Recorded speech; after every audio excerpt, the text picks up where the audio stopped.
ठेवलेला आहे। या गवळणीच्या माध्यमातून अतिशय सुंदर रीतीने बालकृष्णांच्या लीलांचं वर्णन केलेलं आहे। गोकुळातील गोपी गायी कान्हाच्या बाललीलांचं रम्य चित्रण यामध्ये केलेलं आपल्याला आढळून येतं। तर असाच एक मनमोहक दृश्य या ठिकाणी आपल्या डोळ्यासमोर उभे करणारे आहेत आपले विद्यार्थी।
वारीचं महत्त्व सांगण्यासाठी इयत्ता दुसरीची विद्यार्थिनी आताशी मी हिला मंचावर आमंत्रित करू इच्छिते।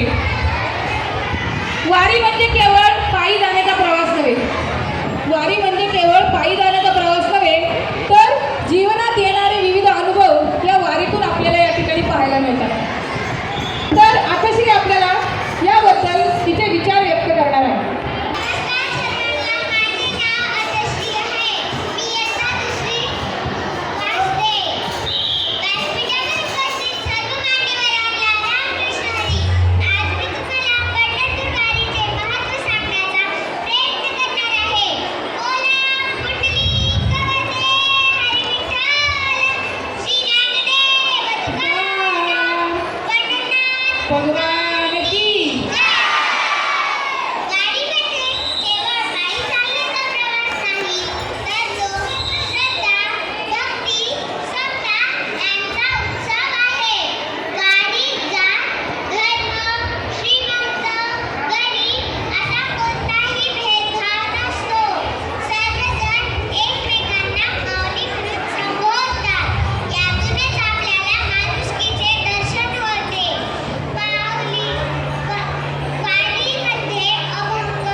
अर्थश्रीने वारीचं महत्त्व सांगितलेलं आहे. एवढ्या भर पावसात ज्येष्ठ नागरिक त्यानंतर तरुण मंडळी सुद्धा वारीमध्ये जात असतात, परंतु कुठल्याही प्रकारचा कचरा, कुठल्याही प्रकारची घाण ते वारीमध्ये जाताना किंवा येताना होऊन देत नाही. तर अशा प्रकारे वारी जी आहे ही वारी आपल्याला जीवनाचा प्रवास आणि इतरांना मदत कशी करावी हे सुद्धा शिकवते. यानंतर आपल्या शाळेची विद्यार्थिनी हर्षदा व्यवहारे ही पांडुरंगाचं आगमन पंढरपूरला कसं झालेलं आहे याबद्दल आपले विचार व्यक्त करणार आहे. नमस्कार. आज आषाढी एकादशी निमित्त विठ्ठल नामाचा गजर आपण सर्वजण करत आहोत. पंढरीचे विठुराया पांडुरंग हरी. करायचं आहे.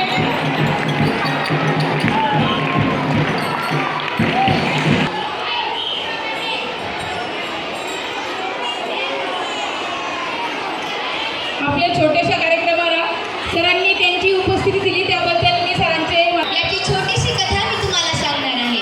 पूर्वी पुंडलिक नावाचा एक व्यक्ती पंढरपूर गावात राहत होता. तो सुरुवातीला आई वडिलांचा आदर करत नसे, त्यांच्याकडे लक्ष देत नसे आणि त्यांच्याकडे दुर्लक्ष करत असे. एकदा प्रवासात त्याला काही ऋषीमुनी आणि काही सत्यपुरुष भेटले.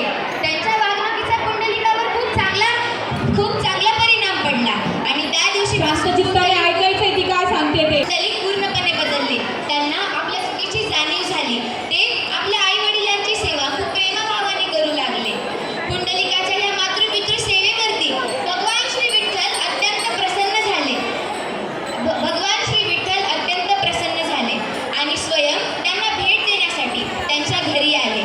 परंतु त्यावेळेस पुंडलिक आपल्या आई वडिलांची सेवा करू लागले. सेवा अर्धवट सोडून येणे त्यांना बरोबर वाटत नव्हते. म्हणून त्यांनी विठ्ठलांना बसण्यासाठी एक वीट समोर सरकवली आणि नम्रतेने थोड्या वेळ थांबण्याची विनंती केली. भगवान श्री विठुराया त्या विठेवरती उभा राहिले. सेवा पूर्ण झाल्यानंतर पुंडलिकाने त्यांचे दर्शन घेतले आणि एकच विनंती केली, हे विठुराया, तुम्ही कायम इथेच वास्तव्य व्हा, जेणेकरून तुमच्या सर्व भक्तांना तुमचे दर्शन घेता येईल. हे विठुराया, तुम्ही कायम इथे वास्तव्य व्हा, जेणेकरून तुमच्या सर्व भक्तांना तुमचे दर्शन घेता येईल. ही विनंती भगवान श्री विठुरायांनी मान्य केली आणि त्या दिवशीपासून पंढरपूर हे भगवान श्री विठुरायांचे पवित्र स्थान झाले. आजही अनेक भक्तांना भगवान श्री विठुराया विठेवरती उभा दिसतात. म्हणून तर आपण म्हणतो, युगे 28 विठेवरी उभा, व्यामांगी रखमाई दिसे दिव्य शोभा. पुंडलिकाच्या भेटी परब्रह्म आले गा, चरणी वाहे भीमा उद्धरी जगा, चरणी वाहे भीमा उद्धरी जगा. आजही लाखो करोडो हजारो वारकरी आषाढी एकादशी निमित्त, कार्तिकी एकादशी निमित्त भगवान श्री विठुरायाच्या दर्शनाला वारीला जातात. ह्या कथेतून आपल्याला एकच बोध प्राप्त होतो की आई वडिलांची सेवा हीच खरी विठ्ठल सेवा आहे. आई वडिलांची सेवा हीच खरी विठ्ठल सेवा आहे. भक्ती, नम्रता आणि कर्तव्य पालन ह्याने देवाची कृपा प्राप्त होते. धन्यवाद. धन्यवाद हर्षदा. करणारा सर्वजण दाराच्या बाहेर पाऊल टाकायचं नाही. काही दशकापूर्वी कीर्तन हा प्रकार प्रचलित झाला. कीर्तन म्हणजे जीवनाचा सार. जीवनामध्ये लहान मोठे येणारे प्रसंग या कीर्तनातून अनेक संतांनी मांडून ठेवलेले आहेत आणि या संतांनंतर जर या विचारांचा प्रचार कुणी केला असेल तर ते म्हणजे आपले कीर्तनकार. तर अशाच प्रकारे कीर्तनातून प्रसंग सादर करण्यासाठी आपले 5वी ते 7वीचे विद्यार्थी या ठिकाणी मंचावर उपस्थित आहेत. त्यांचं जोरदार टाळ्यांनी आपण स्वागत करूया. इथे ज्ञानतो ज्ञानराजा सुपात्र दया ठविता महापुण्यराशी. नमस्कार माझा श्री सद्गुरु ज्ञानेश्वराशी.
येऊ शकते. जेव्हा बाळ आईच्या गर्भात असतं तेव्हा तेव्हा आईच्या गर्भाला हळूहळू का होईना मोठं व्हावंच लागतं. तुकाराम महाराज आपल्याला ज्यांच्या चिकटीने आत्मविश्वासाचे, निर्धाराचे आणि प्रयत्न करीत राहण्याचे महत्त्व पटवून देत आहेत. विठ्ठल विठ्ठल विठ्ठल विठ्ठल विठ्ठल विठ्ठल ज्ञानेश्वर माऊली ज्ञानराज माऊली तुकाराम ज्ञानेश्वर माऊली ज्ञानराज माऊली तुकाराम ज्ञानेश्वर माऊली ज्ञानराज माऊली तुकाराम. सर्वांनी हात वर केला ना.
कीर्तन म्हणजे संतांचे विचार, कीर्तन म्हणजे जीवनाचा सार, असा सार थोडक्यात या ठिकाणी या कीर्तनकारांनी सांगितलेला आहे.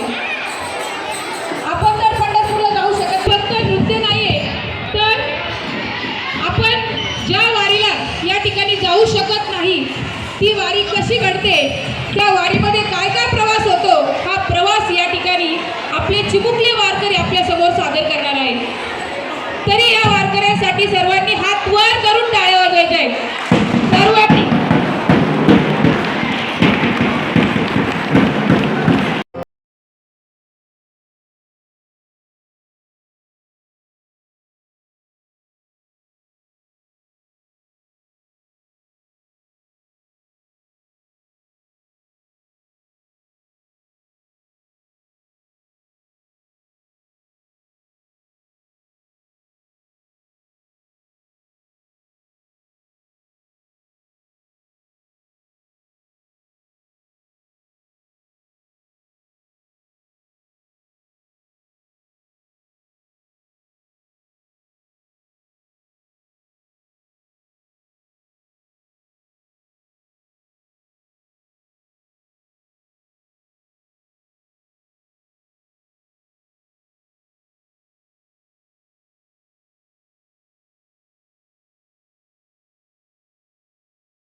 हरी मुखे म्हणा हरी मुखे पुण्याची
नंबर अँगल आहे इथं समोरून वरती घ्या.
जोरदार की तर महाराष्ट्राला अनेक संतांची परंपरा लाभलेली आहे.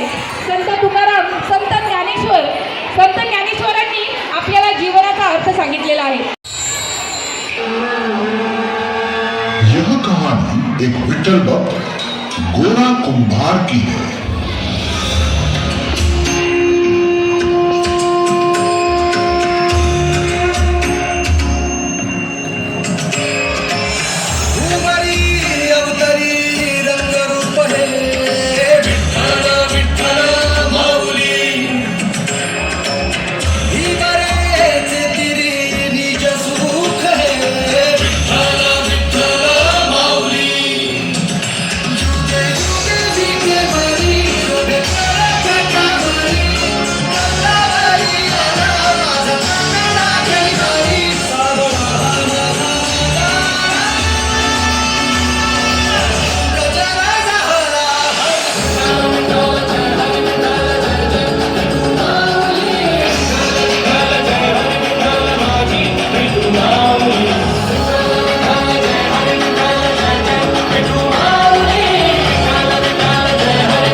अरे वाह, आज तो माँ बेटे दोनों विठल की आरती में आए हैं.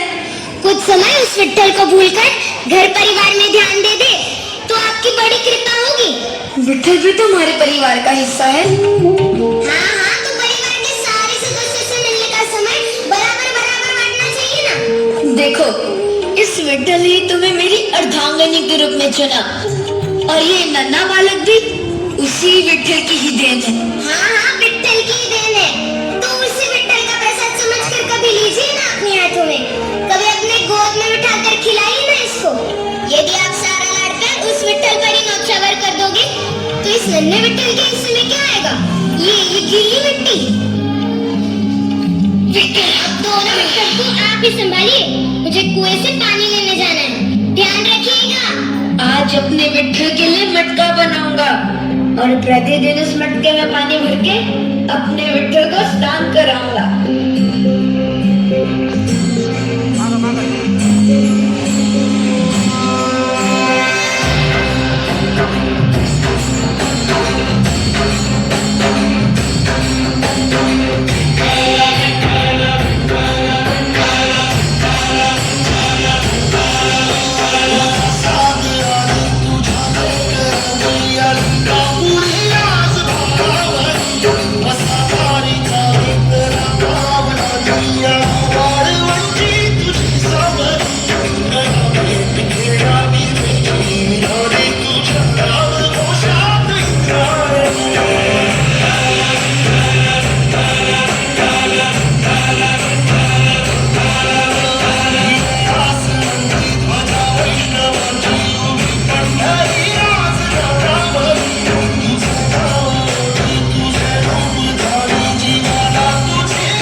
होताना जाणारा जाताना मागे तू फिरू नको उगाच सांगू नको खऱ्याची संगत खोट्याची धरू नको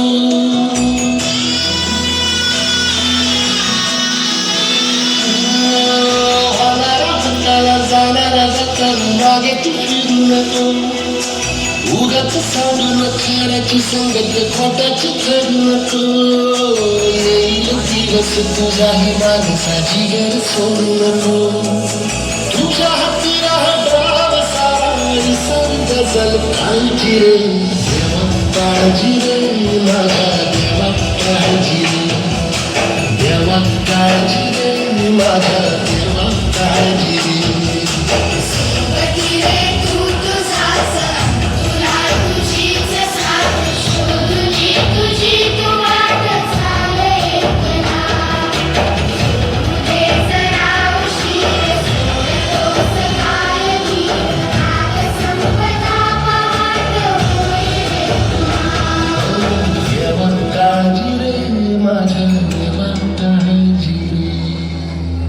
धन्य है तू गोरा, तूने अपनी कठिन परिस्थिति में भी अपने विठ्ठल का साथ नहीं छोड़ा। तुझ जैसे भक्त पर हमें गर्व है।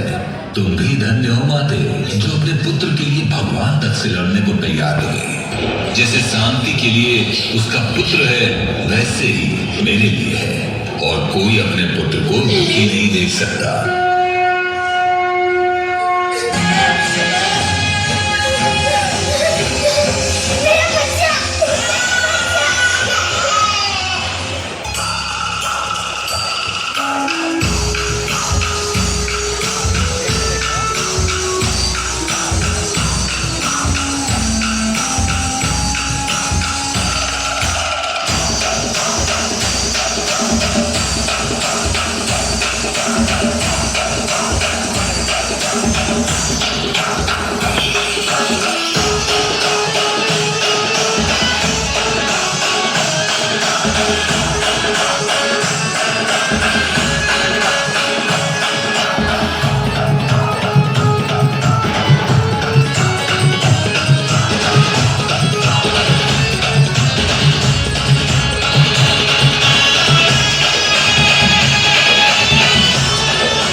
एका देवाचं नातं कसं होतं हे या सादरीकरणातून आपल्या लक्षात आलेच असेल.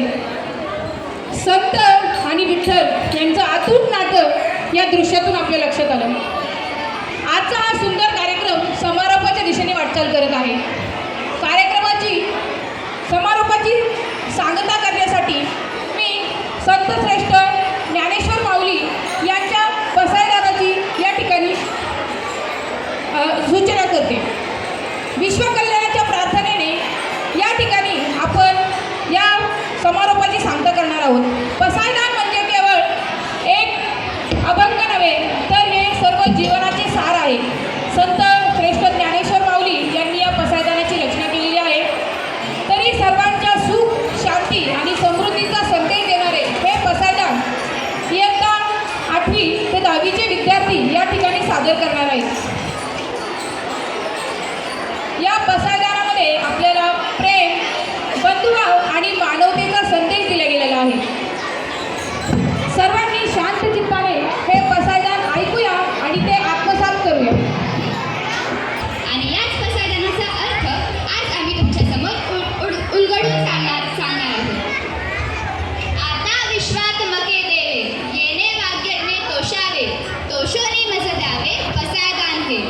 अर्थात हे विश्वाच्या पालनकर्त्या परमेश्वरा, माझ्या ज्ञानरूपी कार्याने तू प्रसन्न हो आणि सर्वांना सुख, शांती आणि कल्याणासाठी तुझे कृपा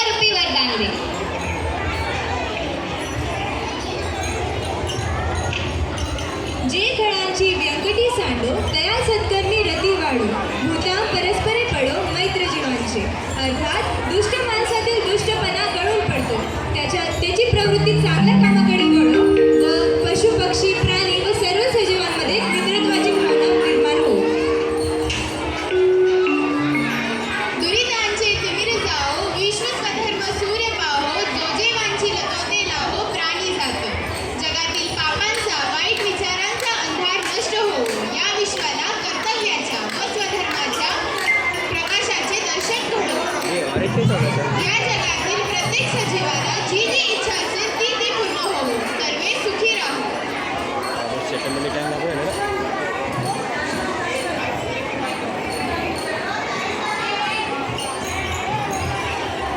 वर्षात सकळ मंगळी ईश्वर निष्ठांची मंदी आळी अनवरत भूमंडळी भेटतू भूता.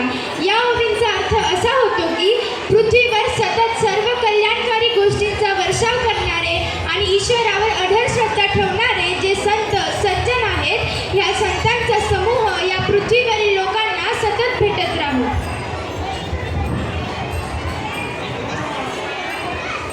चला कल्पतरूंचे आरव चेतना चिंतामणींचे गाव बोलती जे अर्णव पियुषांचे. या ओवीचा अर्थ असा होतो की हे संत जण चालते बोलते कल्पवृक्षांचे बगीचेच आहेत. चिंतामणी रत्नांचे गावे आहेत आणि अमृताचे बोलते समुद्र आहेत.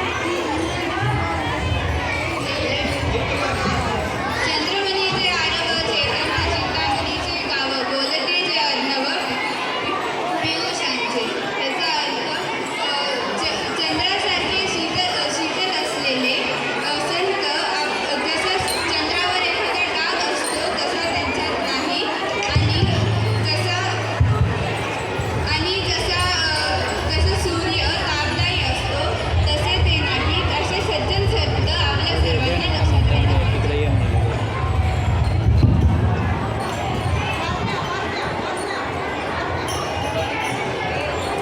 किंबहुना सर्व सुखी पूर्ण होऊन ती लोकी भजितो आदी पुरुषी अखंडित. या ओळीचा अर्थ असा होतो की जास्त काय सांगावे. या तिन्ही लोकांना सर्व सजीव पूर्णपणे सुखी होऊन आणि सर्वांच्या हातून त्या आदिपुरुषाचे म्हणजे परमेश्वराचे भक्ती अखंड घडत राहील. आणि ग्रंथ भजिवे विशेष लोके दृष्टादृष्ट विजय ओवावेची. अर्थात विशेषतः या ग्रंथाचा आश्रय घेऊन त्यानुसार आचरण करणाऱ्या लोकांना या जगात लौकिक आणि परलौकिक अशा दोन्ही पातळ्यांवर विजय मिळावा.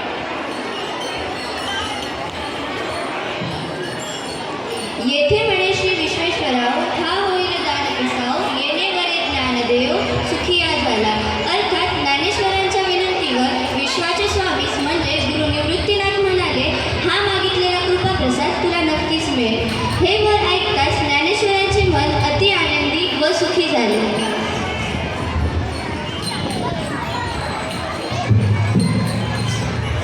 पसायदान हे केवळ एक धार्मिक ग्रंथ नाही तर ते आपल्याला मानवतेचे संदेश देते. संत ज्ञानेश्वर माऊलींनी स्वतःसाठी काही न मागता फळांची व्यंकटे सांडो असे म्हणतात. दृष्टांचा नाश करा असे न म्हणता त्यांच्यातील दुष्ट बुद्धी नष्ट करा व त्यांना चांगली बुद्धी द्या अशी मागणी ते करतात. गुन्हेगारापेक्षा गुन्ह्याचा विरोध करा अशी आधुनिक विचारे ते आपल्यासमोर मांडतात. समाजात शांतता टिकवण्यासाठी संतांसारख्या महापुरुषांची गरज असते असे ते आपल्याला सांगतात. थोडक्यात पसायदान आपल्याला सुख शांती आणि प्रेमाचे संदेश देणारे एक महाकाव्य आहे. धन्यवाद. आत्ता त्यांनी पसायदान सादर केलेलं आहे त्यांच्यासाठी कौतुक म्हणून आपण सर्वांनी जोरदार टाळ्या वाजवायच्या आहेत. पसायदान म्हणजे केवळ अभंग नाही, एक विश्वकल्याणकारी प्रार्थना आहे आणि त्या विश्वकल्याणकारी प्रार्थनेचा भाग म्हणून आपण रोज हे ईश्वराची प्रार्थना घेत असतो. पसायदानाचा छोटासा सार म्हणजे आपण जी रोज प्रार्थना घेत असतो ती हे ईश्वराची प्रार्थना आपण रोज म्हणत असतो आणि त्याचप्रमाणे आपण आपलं जीवनही आचरणात आणायचं आहे. यानंतर मी आपले आदरणीय भोंडवे सर यांना विनंती करते की त्यांनी आपल्या मुलांना मार्गदर्शन करावे.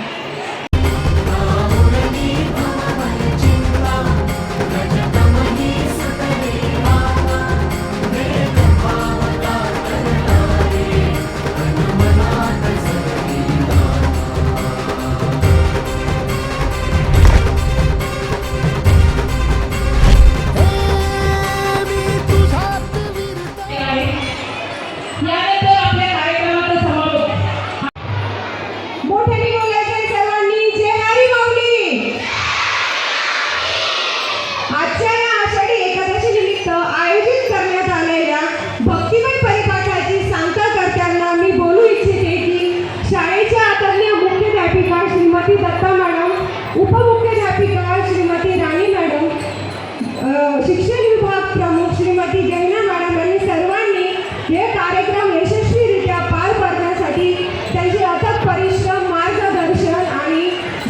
मार्गदर्शन लाभल्यामुळे हा आजचा कार्यक्रम अतिशय सुंदररित्या परिपूर्ण झालेला आहे. तसेच या कार्यक्रमासाठी आपल्या शाळेचे शिक्षक आणि शिक्षकेतर कर्मचारी, माझे विद्यार्थी मित्र आणि मैत्रिणी यांनी सर्वांनी खूप अशा छान सुंदर तयारीने हा कार्यक्रम यशस्वीरित्या पूर्ण केला. आजच्या कार्यक्रमात परिपाठात तसेच अभंग, विचार, माहिती, प्रार्थना यामुळे या कार्यक्रमाची अधिकच शोभा वाढली. संतांच्या विचाराचा वारसा, भक्ती आणि समता, सेवा, सदाचार ही मूल्य आपल्या जीवनामध्ये रुजूया आणि आजच्या आषाढी एकादशी निमित्त विठ्ठल चरणी हीच प्रार्थना करूया. या मंगल भावनेचे माझे 2 शब्द संपवत आजचा आपला कार्यक्रम इथेच संपला असे जाहीर करते. बोला पुंडलिक वरदा हरी विठ्ठल, भगवान पांडुरंग महाराज की, भगवान पांडुरंग महाराज की, माऊली संत श्रेष्ठ ज्ञानेश्वर की, रामकृष्ण हरी.